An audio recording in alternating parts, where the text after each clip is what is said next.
Hello बच्चों, आइए प्रश्न को देखते हैं। तो प्रश्न में दिया है मूलानुपाती सूत्र तथा अणु सूत्र को परिभाषित कीजिए, यह परस्पर किस प्रकार संबंधित है। आइए मुख्य अवधारणा की चर्चा करते हैं। मुख्य अवधारणा, तो प्रश्न में क्या दिया है, मूलानुपाती सूत्र क्या होता है। तो अगर हम देखें मूलानुपाती सूत्र, तो प्रश्न में इसकी परिभाषा पूछी गई है। इसकी परिभाषा अगर हम देखें तो ये हमारा क्या होता है, रासायनिक विज्ञान में किसी यौगिक का मूलानुपाती सूत्र वह सूत्र है जो बताता है कि यौगिक के अणु में कौन कौन से परमाणु हैं तथा उन परमाणुओं की संख्या का सरलतम अनुपात क्या है। और अगर हम बात करें अणु सूत्र की परिभाषा की, अणु सूत्र, तो ये हमारा क्या होता है, किसी तत्व या यौगिक के अणु में उपस्थित तत्वों के परमाणुओं की वास्तविक संख्या व्यक्त करने वाले सूत्र को तत्व या यौगिक को अणु सूत्र कहते हैं।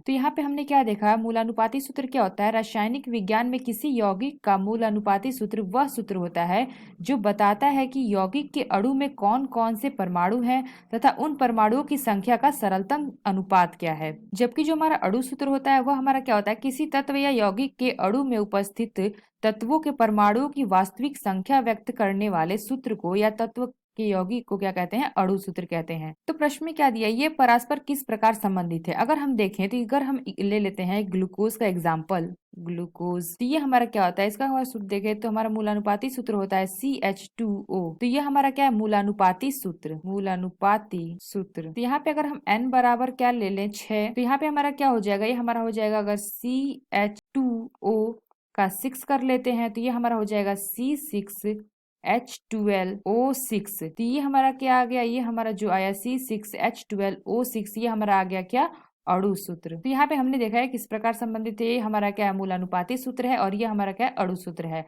आशा करते हैं आपको समझ में आया होगा। धन्यवाद।